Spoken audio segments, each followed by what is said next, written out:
Et je dis merci à toi qui est là, qui est venu. Alors les termes de ce séminaire qui viennent se passer, on va terminer aujourd'hui. C'était les sacrifices et son importance dans la vie d'un chrétien. Amen, amen. Amen. Je répète, les sacrifices et son importance dans la vie d'un chrétien. Il y avait des prédicateurs qui sont passés ici. Et lundi, il y avait le révérend pasteur qui nous a dit, nous avons plusieurs sortes de sacrifices.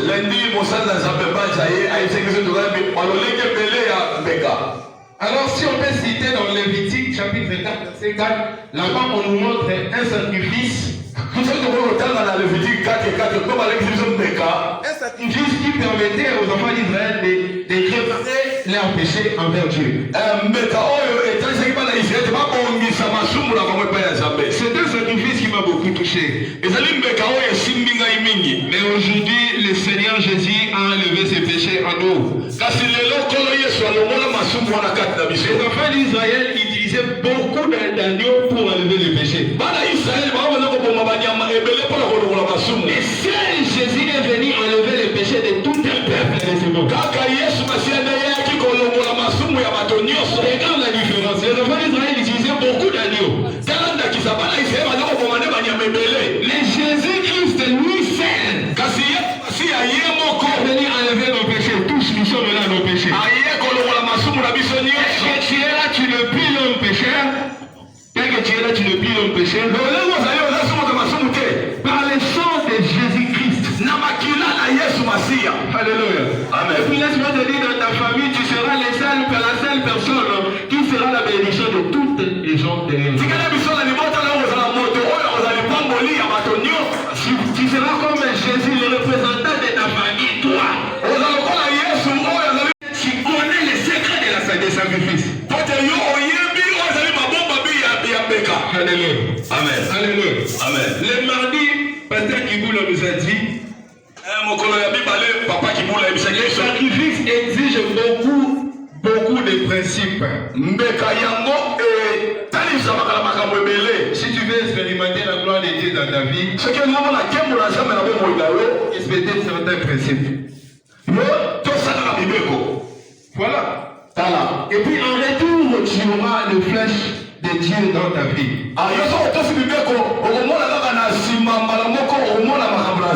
je dis le flèche, tu recevras la bénédiction de Dieu abondamment dans ta vie.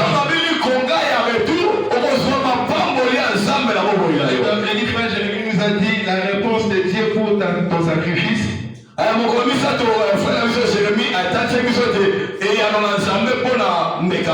Dépend de la grandeur de ces sacrifices-là. Quel genre de sacrifice tu offres à Dieu? Quel genre de sacrifice tu offres à Dieu? Le jeudi, j'avais tellement aimé Papa Moulangi nous a dit, il y a une différence entre donner et sacrifice. Est-ce que quelqu'un me comprend? Il y a une différence entre donner et sacrifier. Tu peux donner tout en restant avec quelque chose. Mais les sacrifices, c'est donner tout entier à ce que tu as.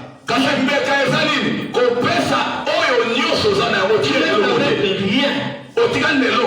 Comme Abraham. Abraham avait donné son fils unique. Dieu nous a donné son fils unique. Amen. Et le vendredi, qui nous a dit, les sacrifices parlaient. Est-ce que ce matin, les sacrifices que tu as donnés à Dieu, c'est parler. Et tu seras béni dans le nom de Jésus. Est-ce Est-ce que quelqu'un me comprend? Et je bénis tous ces hommes de Dieu. Mais notre sous-thème de ce matin, la bénédiction de Dieu pour ton sacrifice. La bénédiction de Dieu pour ton sacrifice n'est pas loin de toi. N'est pas loin de toi. N'est pas loin de toi. La bénédiction de Dieu pour tout ce que tu as sacrifié n'est pas loin de toi.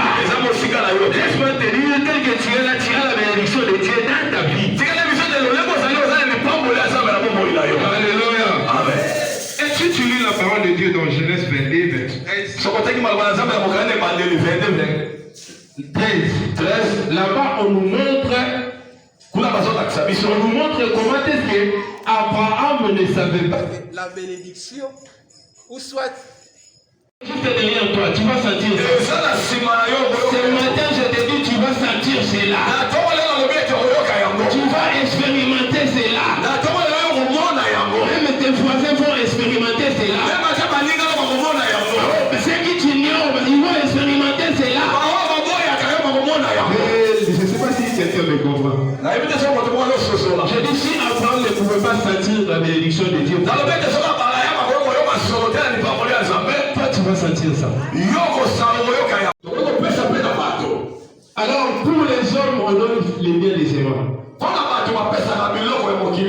les hommes, on peut donner tout ce que nous avons. Seulement ce que nous avons. Mais pour Dieu, on donne tout ce que nous avons. Avec un cœur sincère. Voilà ce qu'Abraham avait compris. Avec Dieu, on donne tout ce que nous pouvons avoir. Mais sur lesquels on n'est pas disposé, si le cœur n'est pas disposé, si le cœur n'est pas sincère avec ce Dieu-là,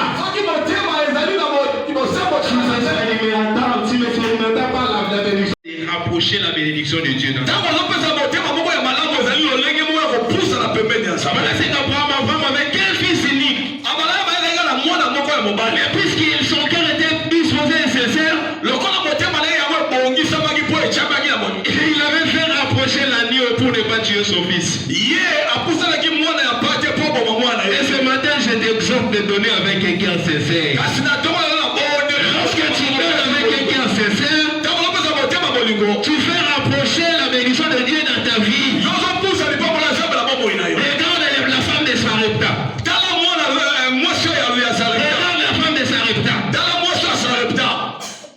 Elle avait seulement ce qu'elle avait. Des fois, lorsqu'un homme de Dieu te demande quelque chose, des fois, lorsqu'un homme te demande de faire quelque chose, n'hésite pas de le faire. Parce que l'homme de Dieu qui te demande cela, peut-être il manque de rien. Le prophète Élie, avant de venir chez la femme de Sarepta,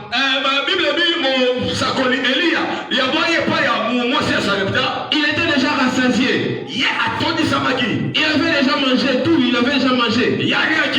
Dieu lui avait donné la nourriture. Les corbeaux lui ont apporté la nourriture. Il était déjà rassasié. Mais pourquoi il a voulu demander encore à manger à cette femme? C'était une manière pour Dieu de tester les cœurs de la femme. Et lorsque Dieu demande à Abraham le fils unique, c'était une manière de tester son cœur. Parce que Dieu, lorsqu'avant de venir quelqu'un, Dieu avant de venir quelqu'un, il regarde d'abord le cœur, les cœurs.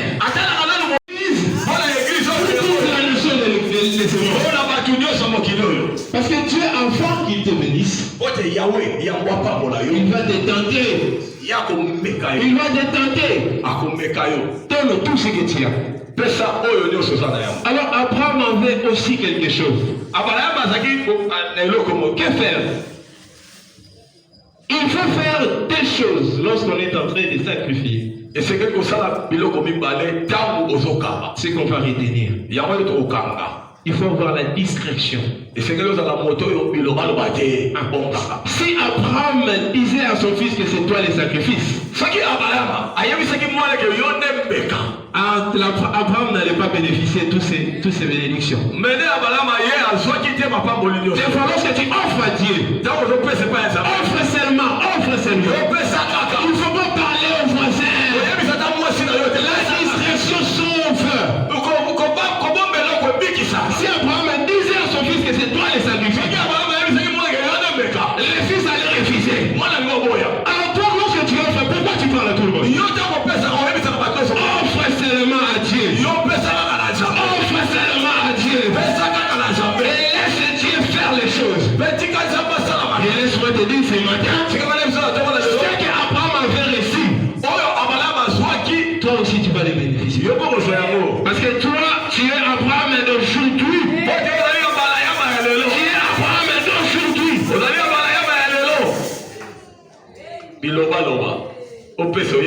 Il faut avoir la discrétion. Toute personne qui est à côté de toi n'est pas une bonne personne. Il faut avoir la maîtrise de soi. Abraham avait une maîtrise de soi. Il pouvait se dire, ah, je vais dire à mon fils pour qu'il fuit. Mais il avait compris que non, derrière ces sacrifices, Dieu va me bénir. Dieu ne peut pas demander un fils, seulement un fils unique. Regarde la femme veuve. Elle avait donné que 2 pièces, c'est tout. Discrétion. La discrétion, c'est que tu dois avoir, c'est envers les hommes. Parce que ce monde est détruit. Ce monde est tellement détruit. Les gens ne pouvaient pas croire que celui-ci peut calomnier contre moi. Mais ce sont ces gens-là qui nous font du mal. Mais ce sont ces gens-là qui nous font du mal. La confiance on donne seulement à Dieu. Aime ta femme, aime ton homme. Mais la confiance on donne seulement à Dieu. Abraham n'avait même pas donné la confiance à son fils. Alléluia. Amen. Deuxième chose. Il ne faut pas douter. Lorsque tu offres, enlève les doutes. Enlève les doutes. Enlève les doutes. Si tu lis dans Genèse 22:3, Abraham n'avait même pas douté. Il s'est levé très tôt matin. Lorsque Dieu lui avait dit offre-moi ton fils,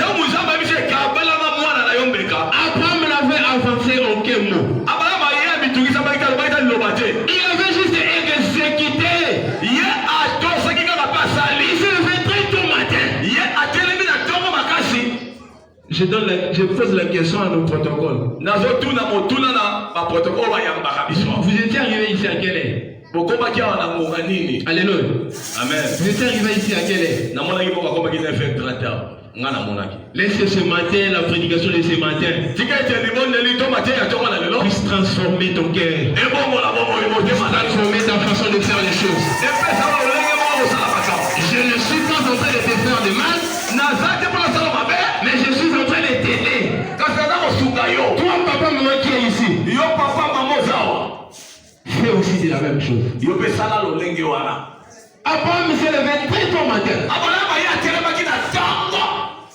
Excusez-moi de la dire, j'ai vu un frère ici pendant qu'on chantait. Et il est venu me mettre sur le ventre. Mais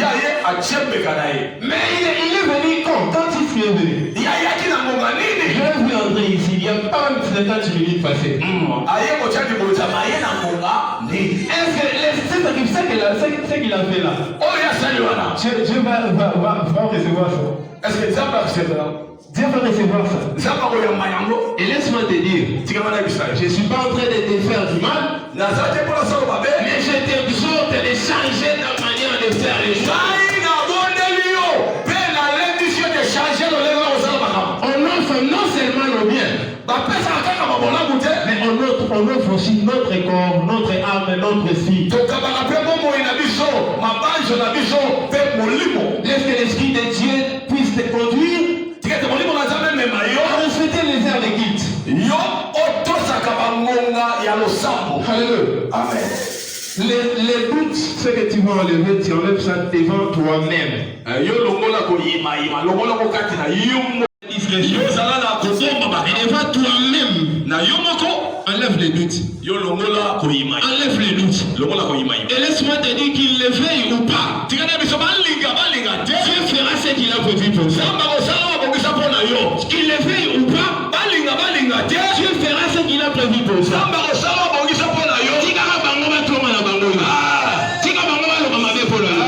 Mais Dieu finira toujours à accomplir ce qu'il a prévu. Laisse-le parler pour moi. Mais l'autre, si Dieu a promis, il accomplit toujours. Lorsque Dieu promet, il accomplit toujours. Et ce matin, je te dis, laisse-le parler. Laisse-le te faire du mal. Mais le Dieu qui a promis de te bénir, il le fera qu'il veuille ou pas. Il le fera qu'il veuille ou pas. Et lorsqu'il va le faire, ce sont ces mêmes personnes-là qui viendront s'achever devant toi. Ils seront en train de regarder la bénédiction de Dieu dans ta vie.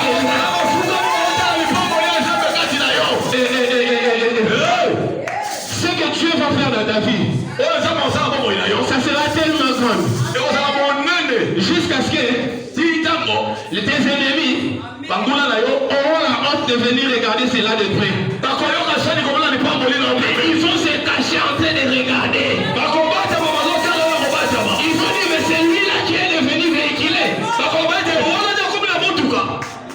Est-ce que quelqu'un me comprend? Est-ce que quelqu'un me comprend? Ne sois pas distrait. Il faut avoir l'attitude d'arracher la bénédiction. Et c'est que sa bénédiction était près de nous. Il savait que sa bénédiction était près de nous. Il avait compris. Je vais sacrifier la honte. Je vais sacrifier la honte. Je n'aurai pas honte de glorifier ce Jésus. C'est Jésus qui n'a rien fait. C'est Jésus qui n'a pas tué. Moi qui suis voleur. Pourquoi ne pas le glorifier? Il avait compris cela. Il a dit à Jésus, Jésus ne m'oublie pas. Lorsque tu seras dans ton royaume, ne m'oublie pas. Laisse-moi te dire ce matin, les sacrifices que tu as fait à Dieu, les seigneurs que moi je sers ici, ne t'oubliera jamais. Ne t'oubliera jamais. My God. Quelqu'un me comprend ici. Quelqu'un me comprend ici. Quelqu'un me comprend ici. Et lorsque Dieu commencera à agir dans ta vie, ça va étonner non seulement toi, mais ça va étonner aussi ces hommes-là qui te font du mal.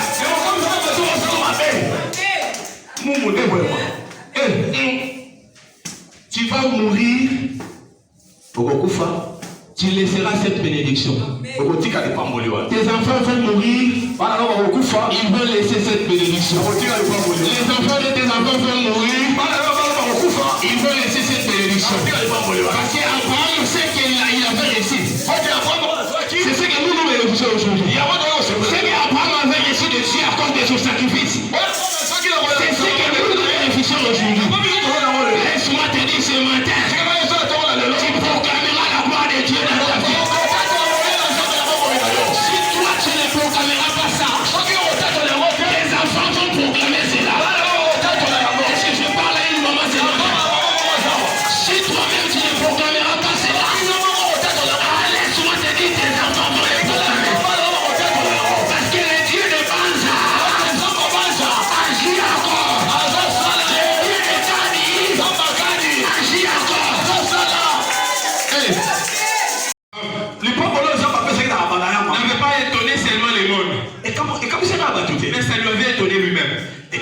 Dieu va te surprendre. Maman, papa, Dieu va te surprendre. Les mariages que tu appelles pour tes enfants, c'est une petite chose. Dieu a le pouvoir de faire entrer Esther dans le temple du royaume. Alors, pourquoi pas te donner à combien plus forte raison? C'est que tu demandes qu'il y ait le paix comme ça. Dieu nous a dit, je vous ai créé pour le projet de paix et non de malheur. Je vous ai créé pour le projet de paix et non de malheur. Tu recevras ça là ce matin dans le nom de Jésus. Tu vas les recevoir ce matin dans le nom de Jésus. Parce que tu as compris le secret des sacrifices. Je reviens encore jeudi, Papa Moulangi. Papa Moulangi, que Dieu te bénisse. Il y a une différence entre donner et sacrifier. Abraham n'avait pas donné, mais il avait sacrifié. Dieu le Père ne nous a pas donné, mais il nous a donné son fils comme sacrifice. Toi ne donne pas sacrifice. Ne donne pas sacrifice. Pardon? Ne donne pas sacrifice. Je parle à une maman ce matin. Je connais, nous traversons beaucoup de choses dans ce monde. Si on commence à nous relater l'histoire de chaque maman ici, chaque maman pleure toujours pour ses enfants. Alléluia. Ce sont les mamans qui pleurent, qui souffrent beaucoup pour les enfants. Et la plupart de nos mamans ici pleurent beaucoup pour les enfants. Moi aussi je suis un enfant. Je ne peux pas dire que je suis parfait ou soit je suis bon. Peut-être ma mère aussi pleure pour moi. Mais chaque maman a sa façon de pleurer par rapport au comportement de leur enfant. Je le dis ce matin, maman,